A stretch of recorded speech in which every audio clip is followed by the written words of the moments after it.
Enseignement biblique. Introduction à la notion de virginité. Séance numéro 14. Le danger de la fornication.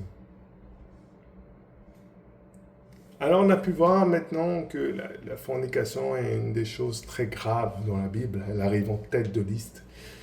Et il y a certains peut-être parce qu'ils vivent là-dedans, qu'ils ont vu des gens vivre là-dedans, qui prennent quand même à la légère en se disant que je le fais et pourtant je vois rien qui m'est arrivé, donc je vais continuer tranquillement à le faire, ou tout le monde le fait. Pourquoi tu fais toute une histoire avec cela?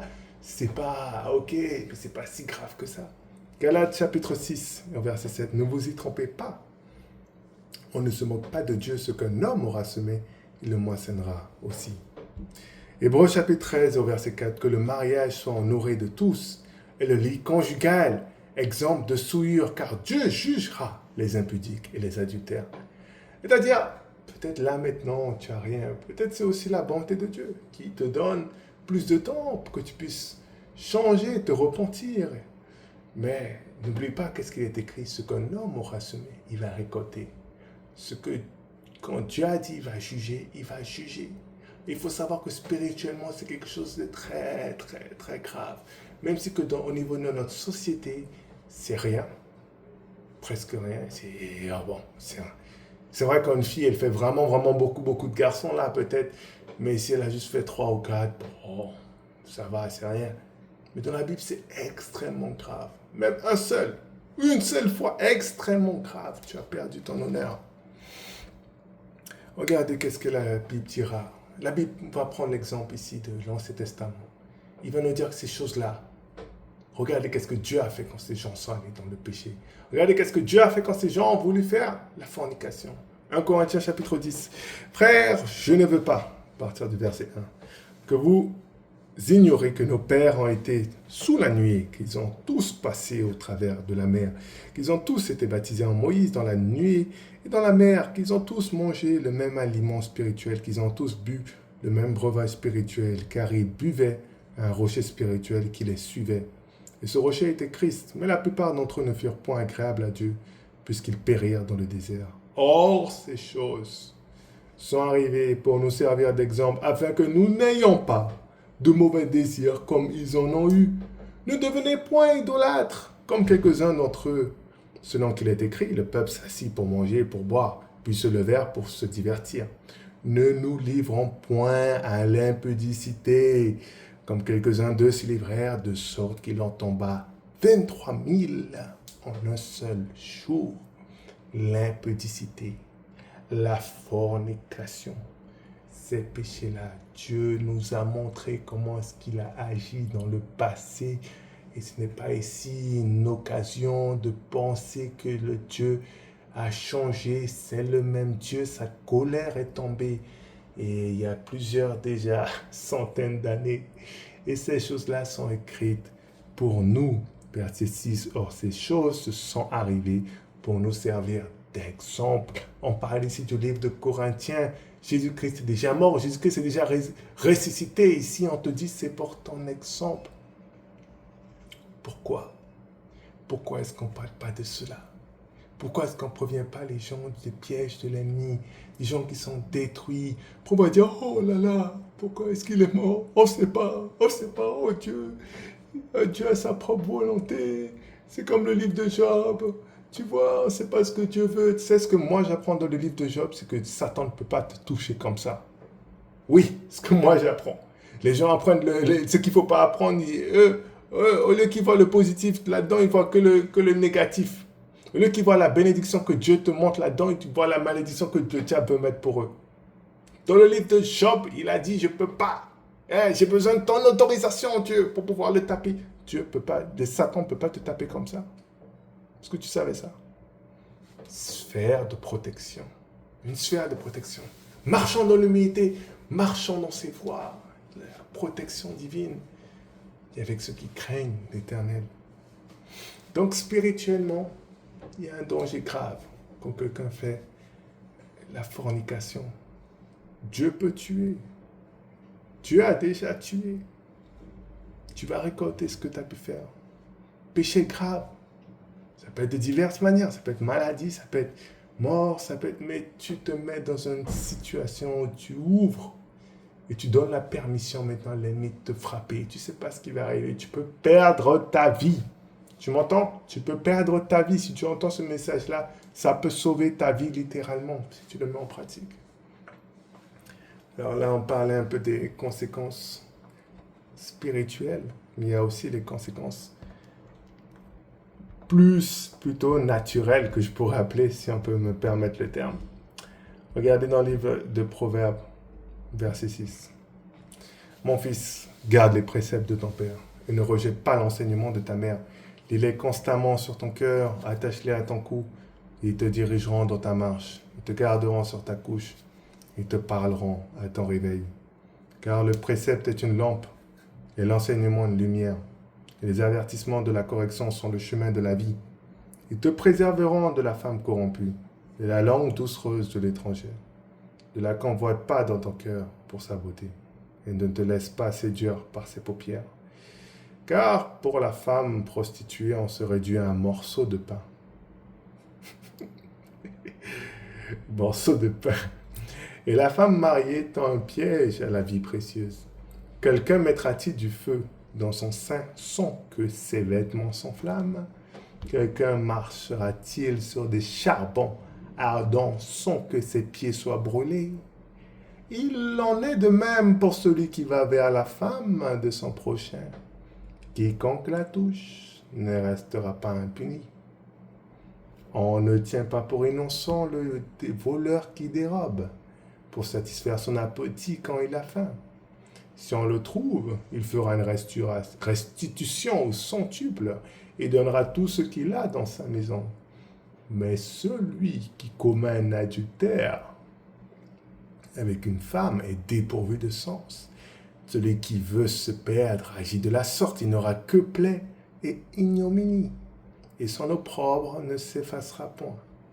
Car la jalousie met un homme en fureur, et il laisse sans pitié au jour de la vengeance, et n'a égard à aucune rançon.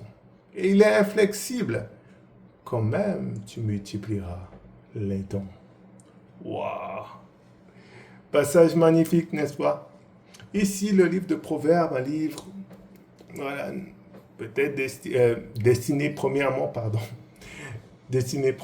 aux jeunes hommes, aux jeunes femmes, des gens qui ne connaissent pas trop la vie, pour leur donner de la sagesse, pour qu'ils puissent avancer, réussir, bâtir des bonnes choses dans leur vie. Et ici, il dira, regarde bien, regarde la vie. Tu vois bien? Hein? Est-ce que ton sein peut brûler sans que ton linge brûle? Est-ce que quelqu'un peut marcher là sur le charbon ardent? Verset 28, quelqu'un marchera-t-il sur le charbon ardent sans que ses pieds soient brûlés? C'est-à-dire que si tu vas, et à chaque fois on parle de l'idée de feu, hein, le péché c'est ce feu-là qui va te brûler, ça va te détruire. Et ici il dit que si toi tu joues avec le feu, ben ne sois pas étonné que ça te brûle après. Alors, on a parlé dans la première partie de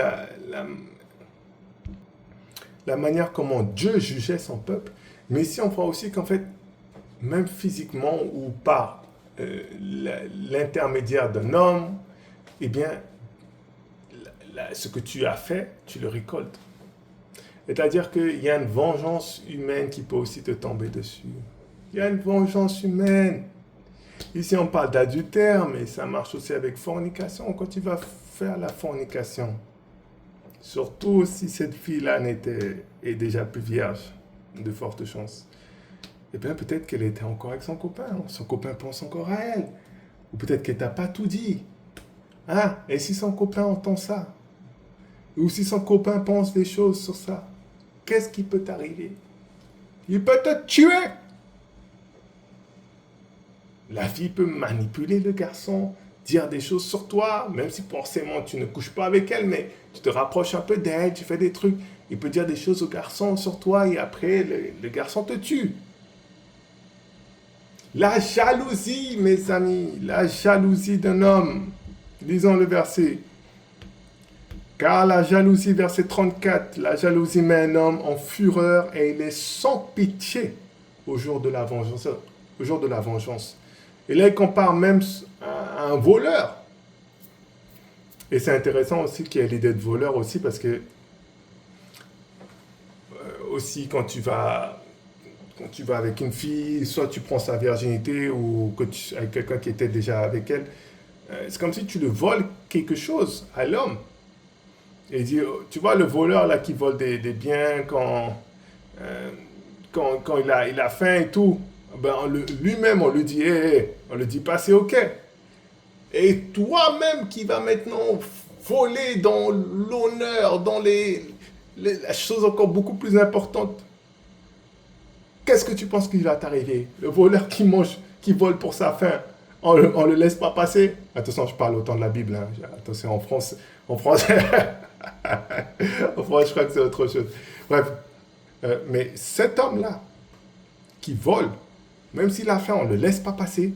Qu'est-ce que toi tu penses qu'il va t'arriver si toi tu vas dans l'endroit le plus précieux pour l'homme et tu vas là-bas pour satisfaire tes besoins? Qu'est-ce qui va t'arriver? La Bible ne s'arrête pas là, même si tu vas tout donner. Tu vas dire non, t'inquiète, je te donne ça en échange, je te donne ci, c'est bon, laisse, c'est pas grave. Il ne va pas être satisfait. La jalousie, c'est quelque chose de fort, c'est quelque chose de fort. Donc faites attention, attention. Tu penses jouer, tu penses mettre ta main sur elle, tu penses jouer avec elle, tu ne sais pas quelle relation la fille est là. Qu'est-ce que l'autre garçon peut penser, qu'est-ce qu'ici, et après se tuer, ce truc, si elle te dit, c'est une réalité, pour des bêtises, après tu peux mourir. C'est ça que tu veux. Si seulement tu écoutais la voix de la sagesse, cherche une femme qui craint l'Éternel. Cherche à te marier, ne cherche pas à jouer. C'est qu'on vous apprend à jouer, 15 ans, 16 ans, il faut jouer. Une fois que tu as fini, tu vas te marier à 35 ans. C'est ça qu'on vous apprend à peu près, c'est ça. Mais non, dis-toi, non, moi je veux vraiment les trucs sérieux. C'est que j'ai ce besoin-là et je veux sérieusement avancer dans ma vie avec le Seigneur. Cherche une fille sérieuse, regarde comment pour sérieusement, du coup, te marier. Mais ne va pas entre les deux. Regarde, veille à ta vie. Et je te préviens, tes parents vont peut-être pas te dire, ils vont te laisser parce que tu es encore petit. Gna, gna, gna. Tu peux mourir. Tu peux mourir. Verset 34. Genèse chapitre 34. Verset 30. Alors Jacob dit à Siméon et à Lévi, pour me troubler, en me rendant odieux aux habitants du pays, aux Cananéens, aux Phérésiens, je n'ai qu'un petit nombre d'hommes et ils se rassemblent contre moi. Ils me frapperont et je serai détruit, moi et ma maison. Ils répondirent, traitera-t-on notre sœur comme une prostituée? Non seulement tu as le petit copain, le mari ou le si qui peut être qui peut te sauter dessus, mais tu as encore le frère. Le frère aussi, qu'est-ce que ce soit. Alors quand je dis fornication, je ne dis pas... Ici, là, quand je cite le mot fornication, c'est bien sûr la fornication, mais il n'y a pas que ça seulement. Il y a le toucher, les baisers, tout ça. Toute chose où tu te rapproches, où on peut mentir sur toi, tu t'exposes à un danger. Surtout les garçons. Surtout les garçons. Je sais, par exemple... alors, je ne sais pas aller vérifier en détail. Mais je sais, par exemple, il y a en Chine... enfin, c'est ce qui montre à la télé, hein, ce qui montre...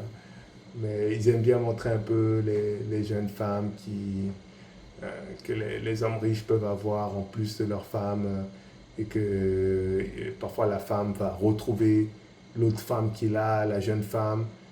Ils vont par exemple la frapper ou des trucs comme ça et c'est filmé et tout. Hein. Mais je pense qu'en général, ces filles-là ne meurent pas. Mais toi, garçon, ta chance de mourir, elle est énorme. Si la fille fait la prostituée, fait la fornication, en général, à moins qu'elle meure peut-être dans certains rapports physiques ou des trucs comme ça, le taux de mortalité est beaucoup plus faible. Mais toi, en tant que garçon, aïe, aïe, aïe, si tu prends la fille de quelqu'un d'autre ou le frère là qui n'a pas aimé l'histoire qui s'est passée, tu peux mourir. Tu peux mourir. Et ici, celui qui était avec Dina là, ben, il est mort. Alors qu'il ne mérite pas techniquement de mourir. Hein. Il n'y a pas de verset qui dit si tu allais coucher avec une fille qu'il faut la tuer. Non, il ne méritait pas ça. C'était plutôt un bon gars, un gars avec de l'honneur. Et la Bible dira que ben, il est mort. Tout ça à cause de quoi? Bon, peut-être lui, il ne savait pas trop, mais un péché. Donc, c'est-à-dire que tu peux Tu peux mourir pour des choses que tu ne méritais pas forcément. Donc ça mérite vraiment de faire attention. Faites attention avec le péché. Ça peut t'emmener toujours plus loin que ce que tu aurais pensé. Hein? L'ennemi fonctionne comme ça. Quand il a l'occasion de te taper là, il te tape, il te tape, il te tape. Il n'aura pas de pitié, l'ennemi. C'est ça la différence un peu entre beaucoup de chrétiens faibles et l'ennemi. C'est que si l'ennemi peut bien se cadrer pour te taper, il va te ratatiner au maximum. S'il peut te tuer, ça serait la meilleure des choses. Alors que nous, je parle des autres chrétiens, pas moi, mais la plupart des chrétiens, ils ont plutôt tendance à avoir une certaine forme de compassion. On ne va pas aller trop loin, on ne va pas faire trop, on reste un peu tranquille, que ce soit les différents sujets. C'est toujours pas trop, pas trop, pas trop, mais restons un peu équilibré. L'ennemi peut te frapper, il va taper fort. Et ça, c'est important à savoir, on vous prévient par rapport à cela. Aussi, on rajoute directement, pendant le petit temps qui nous reste, évitez également les formes, l'apparence de péché, ça c'est très important aussi. Là, je parlais de toucher, de baiser. Même si tu n'as rien fait de tout ça, évite même l'apparence du péché. Même avec ça, tu peux risquer ta vie. Voilà, vous allez vous rappeler encore l'histoire avec Joseph. Il était tout seul avec la dame qui était la femme de Potiphar et tout. Et vous avez vu comment, à la fin, il a terminé en prison. Bon, il n'est pas mort, heureusement. Mais vous voyez qu'est-ce qui s'est grave qui s'est passé. Donc, même l'apparence, évite l'apparence. Et ne te mets pas tout seul avec elle, dans la chambre fermée. Non. Évite des numéros, des messages. Ne te mets même pas là-dedans. Il y a des gens, parfois, s'ils peuvent juste avoir tes trucs, ils vont inventer une histoire sur toi. Donc, même ça, évite. Voilà, donc, danger de la fornication, les filles, c'est la belle vie pour vous. En général, c'est plus facile pour vous, vous avez moins de risque de mortalité. Par contre, à l'intérieur, là, vous êtes vraiment bien détruites. Ça, c'est les filles qui sont bien détruites à l'intérieur. Mais pour les garçons, vous risquez votre vie. Vous risquez votre vie, je vous préviens. Vous pensez peut-être que la vie est belle comme ça, mais la jalousie de l'homme, rappelez-vous bien. Et non seulement ça, il y a encore comment Dieu lui-même te jugera par rapport à tes péchés.